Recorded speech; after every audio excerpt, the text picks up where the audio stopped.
Right, the 32 Lincoln. Eventually, we got the blocks back. What's the story of the blocks then? They're in very poor condition. Cracked all over the place, so it was God knows how many times they welded it all up. But it's all been pressure tested both sides, and the cylinder head's been pressure tested both sides, and they're happy that it is leak proof. So yeah, all you can do is take their word for it. There's nothing else we can do. Do you know what I mean? Got the blocks back, inspected them. I found what I thought was a small crack on the other side. Phoned them up. They assured me that it is a weld line, it's not a crack. So you can only go with what they say, can't you? So I got them back, cleaned them all up, chased all the threaded holes out, painted them. Had to heat up the top valve spring retainers until they were red hot to get them, well, cherry red to get them on, because they're a tight fit. You don't want to, because it'll be banging a valve guide, you don't want to be smacking it around too much when it's had cracks, you know, and you don't want to push a valve guide back out. So had to heat them to get them on, which was a ball ache. But anyway, got that done, fitted all the valves, fitted the two block sides, fitted the water bypass hoses. You have to put the fuel pump on before you put the water bypass hose on this side. So that was a bit of a jiggle and a wiggle. Reset all the tappets, which are basically down in there. So that's two plates that go in. Inside those is your valves, and your tappets that run on a cam, which runs down the centre of the engine. You can imagine sticking your hands down there with 2 half-inch spanners and a set of feeler gauges to set the tappets is an absolute ball ache. And you don't want to get it wrong, which I'll explain in a minute. Then fitted the exhaust manifolds, but you can't do them up because this plate here, because they move on their studs, they've got leeway on them. So you have to put your exhaust manifolds on, put this plate on, well, you have to put your exhaust manifolds on and your inlet manifolds, and I've marked round the inlet manifolds where they should be with this plate on, because that has to be sealed properly. Okay, so they've all got to be on the same level. So the exhaust manifolds are easy. You can nip up a bolt there, nip up a bolt there, nip up a bolt there, nip up a bolt there, and that will stay in place. But the 3 bolts that hold the middle on are underneath the inlet manifolds. So you then have to take the inlet manifolds back off to tighten up the rest of the exhaust manifold studs. Then you have to put the inlet manifolds back on to your marks and nip all of that up. So you can get to that bolt, you can get to that bolt, you can get to that bolt, and you can get to that bolt. But the 4 that are inside, you've got to stick your arm up that hole there with a spanner and tighten them all up. Nice. Which is not an easy task. But got it done in the end, so that's all in and done. Then started scratching my head as to why the pistons are in the orientation they are. Because normally on a V8 you'd have either side front is normally number 1, so it'll go 1, 3, 5, 7, 2, 4, 6, 8. Now here we've got 1, 3, 7, 5. And on that side, 6, 8, 4, 2. In my brain, this is where I have to sit down sometimes and work things out. Because that doesn't make any sense at all. Now the only book I've got referring to this is that. And it's not very well. So there are your markings, and you put do all of this, do all of that, and then you turn the page and it's missing. For another revolution of flywheel something, the same DC 15, DC 26, etc. marks are to set the valve clearances for number 5, 6, 7 and 8 respectively. Valve clearance should be set at 4th hour with a feeler gauge. Well, where did you find this? This came with the car. So that was all we've really got to work with. There is another workshop manual there, but it's for an earlier engine. But I found in there how you set the valves, because there's marks on the flywheel, which makes sense in the end. 2 full engine revolutions, so you have to turn the engine round 2 times, line it up with your marks, and then you adjust your valves on the order it comes in. And normally a firing order on a car, on a distributor, the way the rotor arm goes round, is like 1, 7, 4, 3, 6, 8, 2, 5 or something like that. This isn't. The firing order on the distributor is 1, 2, 3, 4, 5, 6, 7, 8. Okay. So that you're governed by that. That is why the pistons are numbered up the way they are. Okay. In that position. So instead of having the uniform on the blocks, like 1, 3, 5, 7, 2, 4, 6, 8, it isn't. It's uniform on the distributor. So then you have to work out where. Luckily, the cylinder head, you can't see it now, but they had stamped where the plugs are, what numbers of plugs they were. Yeah. So I got my head around it in the end. It's just when you think about it, it's quite a logical way to do it, but it's so weird marking up pistons and putting them in 6, 8, 4, 2. Yeah. Yeah, it's all alien. But once you got my head round it, yeah, all good. Is this relevant to like Lincoln cars, or is this? Just probably a 1930s thing more than anything. Okay. Yeah. But logically, if you're working on a distributor, whether it's easier or not, it's just the way they did it in the 30s, I suppose. Right. So we got that far. So that's all tightened up, all new studs, all new washers, all new nuts. And I've set them all at 4,000, it said in that book, so. Dun, dun, dun. If we get a rattly tappet, I won't be happy. Gapped all the piston rings for this side.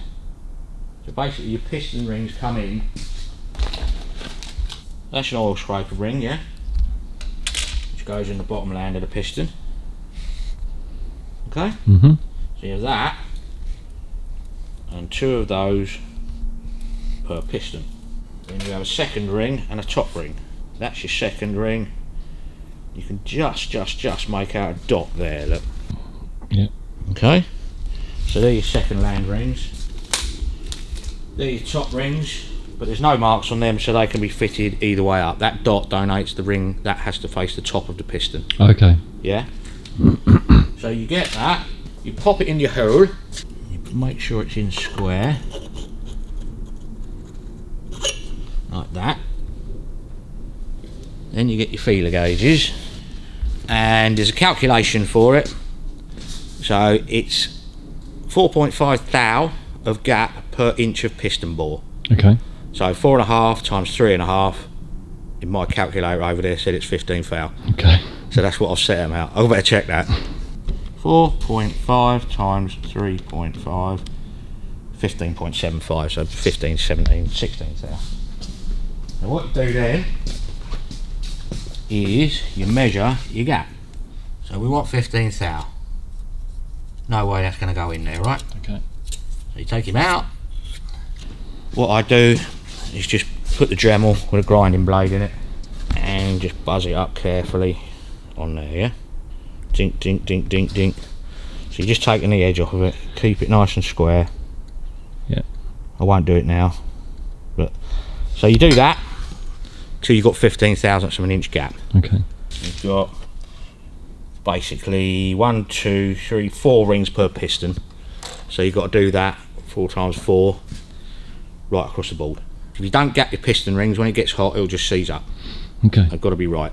The way this engine is configured is it's called a fork and blade conrod system. That's your blade conrod. Yeah. That's your fork conrod. Okay. They sit on a one bearing. So that fits in there like that, yeah? Yeah. Okay.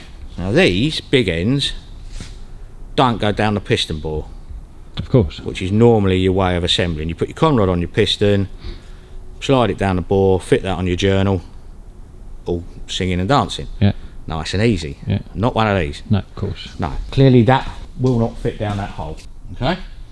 So what you've got to do, get the crankshaft in exactly the right position, Yeah. otherwise it hits the counterbalance weights on the crankshaft. Mm-hmm. You push that up through the hole, Yeah. and you hold it there with your handy Teflon rod. Okay. You don't put anything metal through there No. at the moment. Then you put your piston on.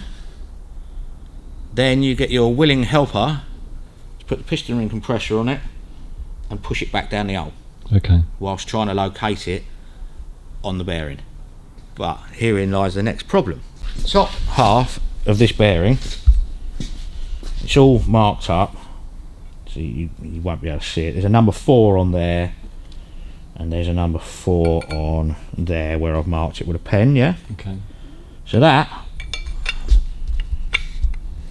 sits in there on those 2 locating pins. See 'em? Yeah. To stop that part of the bearing spinning. Yeah. Now, that all looks nice and easy, doesn't it? It does, yeah. So you push it up through the hole, Yeah. slide it back down, you put that on your crank journal. Yeah? Okay.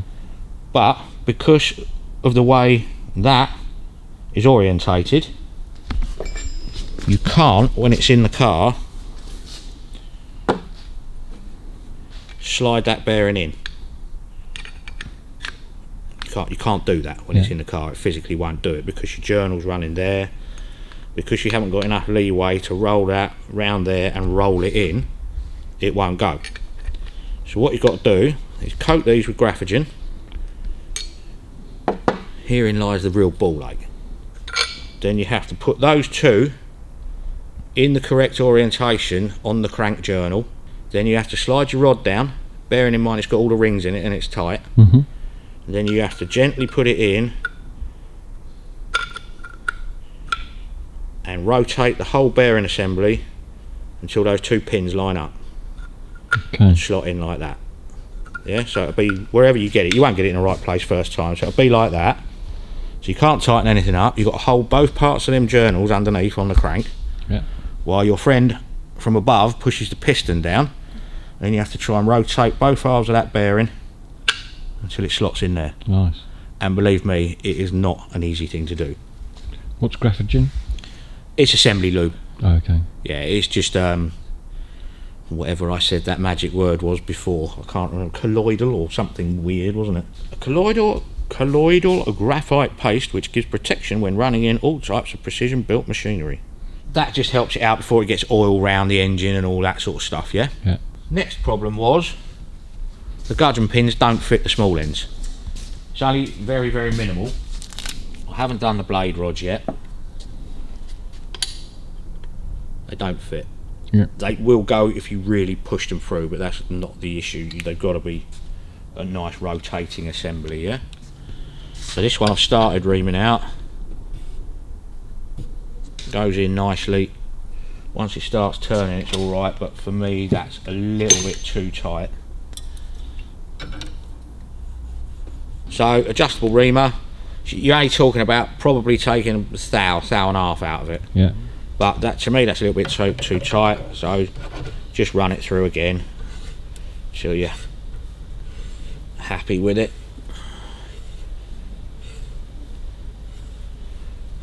These are great adjustable reamers when you're just going in a thou, maybe 2 thou. Any more than that, and you'll get a rock and chatter on it, which ruins the bearing, which is not what you want. Alright, that'll probably do that side. Go in from both sides, turn him round. Because these reamers are fairly old, I can't imagine that they're dead true, so just take it tiny bit by tiny bit, you know. You never wind a reamer backwards, always go in the forward motion, the cutting motion. Yeah. Don't want to leave any bits in there or anything, you know. Make sure there's none in the oil feed holes. Right, and then check your gudgeon pin again. See, that's better. That's nice. Just that little tiny bit, but it makes all the difference. Yeah. Because all it'll do is get hot and ruin the bearing. Yeah, that's the sort of feel you want. So there's got to be a tiny bit of resistance, but enough to be able to turn it. As long as it rotates there nicely, so that's got no oil in it. Bung a bit of oil in her. If you'd gone too far, make a new bush. That's why you take it tiny bit and tiny bit. Plenty of lube on there. We'll put graphogen on when we build it. But yeah, that's a nice, goodly fit. That nice and free. No up and down. No side to side. So it's not spinning on its own. You have to turn it by hand, but it's not too much resistance. Yeah, you can just feel it when it's right. So I've done that on 3 of the rods. That's the 4th one for this side.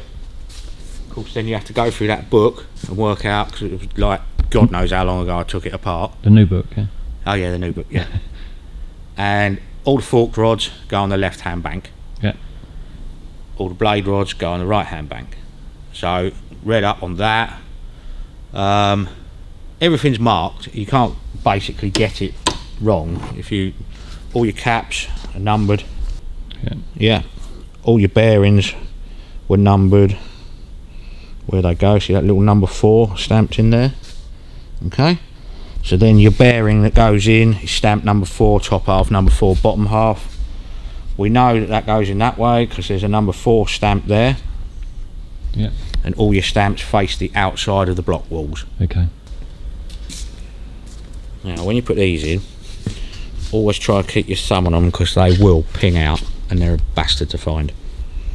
You have to have a lot of patience building old engines. And I've got loads of that.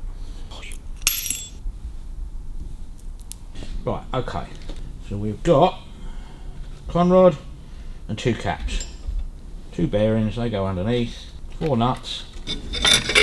Okay? Yep. Through? Yep. You've got to try and hold that up there with one hand.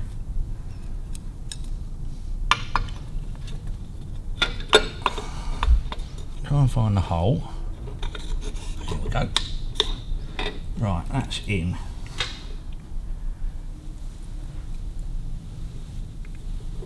Now you've got to get a clip in that side. Okay. Right, calm down. You got this. I got it, man.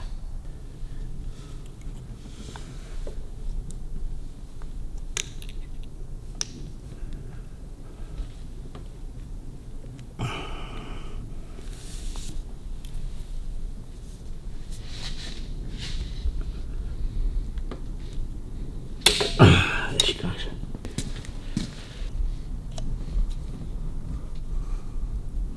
One ring there, one ring gap there.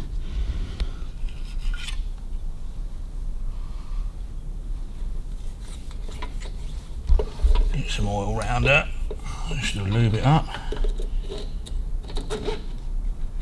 Right, okay. Right.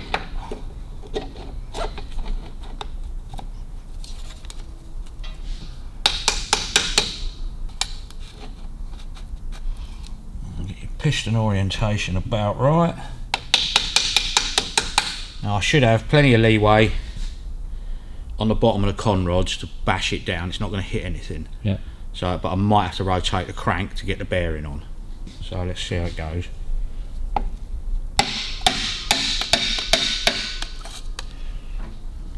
So that just, as you tighten it, just compresses the rings in. Just give them a tap down and it will clear on the bore.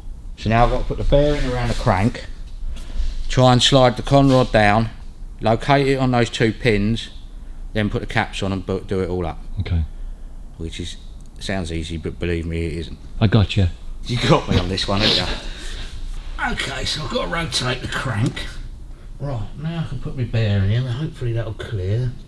Oh dear, let's get a bearing on. So that's our top rod. And we want number 4. Top shell in.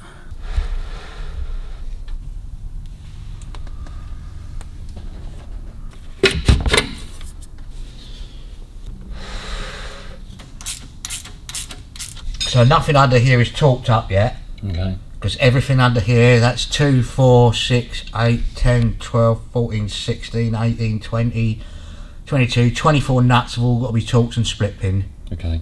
But I'll do that when I can get the car right up in the air. Yeah. She's a big old girl. Hmm.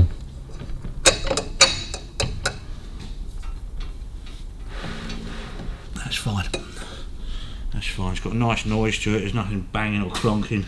How long this car's been sitting, Yeah. flick the battery switch on, it's still got powering. Amazing, isn't it? Yeah, I can believe it. Right, what I want to do now is put this cylinder head on. So you've got 23 studs per block. Yeah. I had to get Robin to make some because you can't buy them, so you have to get bolts, cut them down, machine them, but there's 2 long in each side to hold the clamps, hold this, because that runs along the top of the cylinder head and up to the distributor. Yeah, Yeah. get everything out of the way. Yeah, it just breaks it up a bit. I can put this side cylinder head on and then I can carry on doing the pistons the other side.